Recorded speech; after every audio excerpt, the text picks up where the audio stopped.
Hello, my name is Zachary Freeman, a programmer here at ARC Specialties, and today we are going to showcase a compliant robotic finishing project. Robotic finishing can mitigate and even remove a lot of issues prevalent with non-automated finishing, such as inconsistencies with surface finish, commonplace human errors and fatigue, all while improving workplace safety and reducing process time and costs. There are still challenges with automating a process that sometimes needs a human touch to get just right.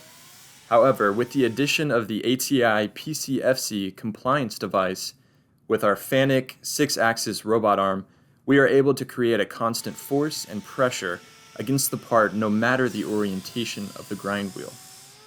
With built-in gravitational compensation, as the grind wheel rotates to access different sides of the part, the overall normal force exerted on the part remains the same.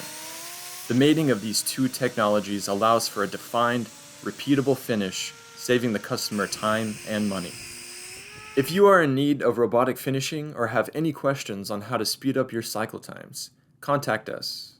At ARC Specialties, we thrive on problems. Send us yours.